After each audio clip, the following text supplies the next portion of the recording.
Flat Earth Clues Part 6 Depth Perception.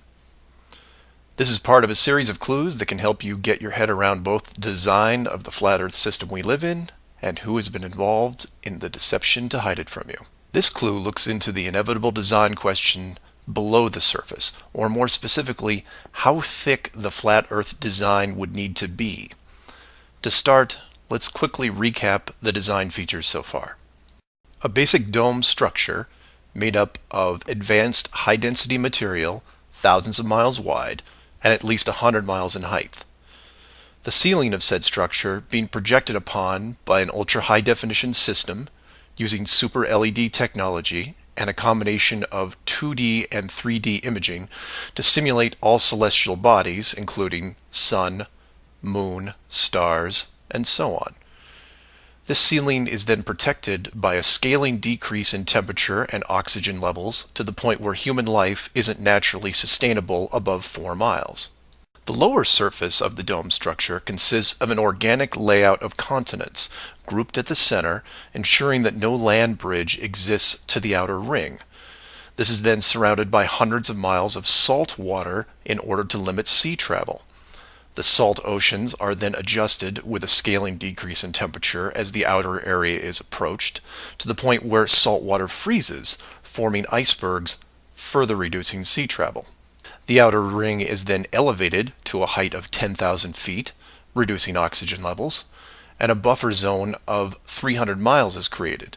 This zone is devoid of all life forms that could be used as food, further discouraging land travel. That all sounds pretty good. But we left out one thing: depth. Keeping human beings away from the ceiling is easy, because it requires higher technology. Protecting the outer ring is a little more difficult, but can be accomplished with layers of negative reinforcement. Protecting the actual common ground is a different challenge, because digging is basic. Everyone knows how to use a shovel, and most construction requires a generous amount of digging.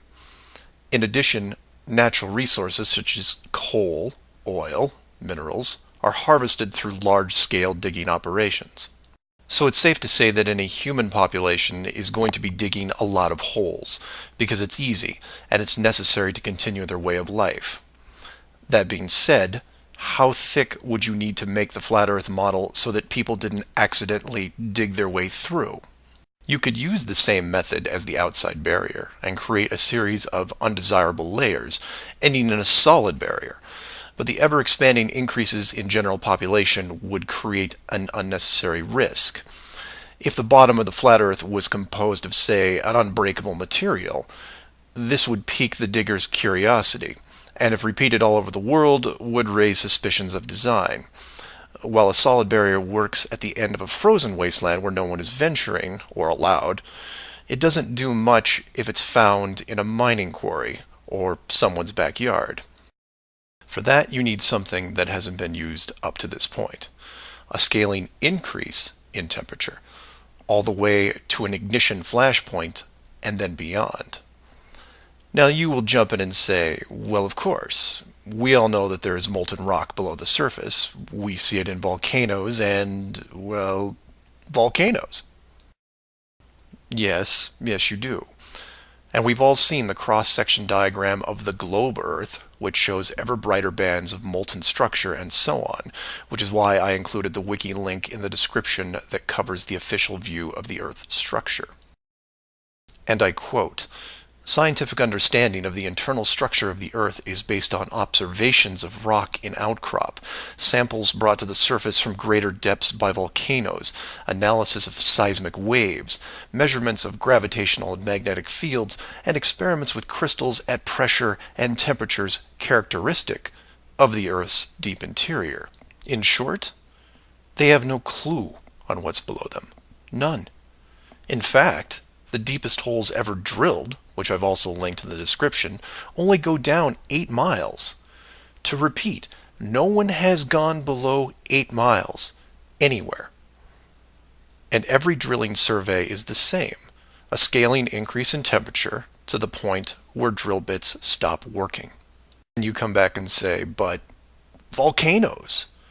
Yes, there are volcanoes, holes in the earth where molten rock is produced, under pressure, I might add. Certainly that can't be artificially created. No, we can melt rock right now. It's called a smelting plant.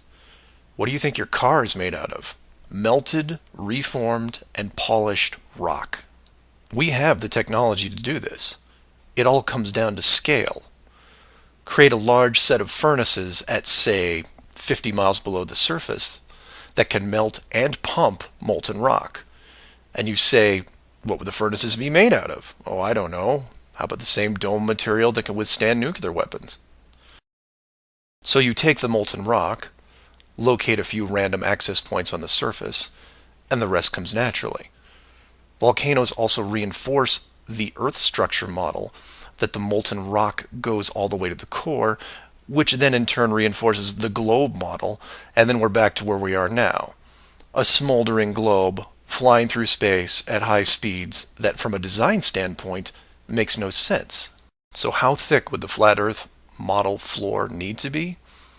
Oh, for common use, say less than 100 miles, similar to the ceiling in scale.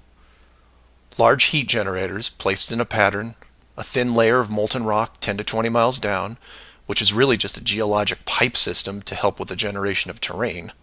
And there you have it, an efficient way of discouraging all those digging humans from reaching too far, combining a physical barrier with a mental one. 8 miles down and you're going to tell me what the entire core looks like? Give me a break. So do some of your own research and ask questions. Please feel free to email me at msargent23@comcast.net or 303-494-6631.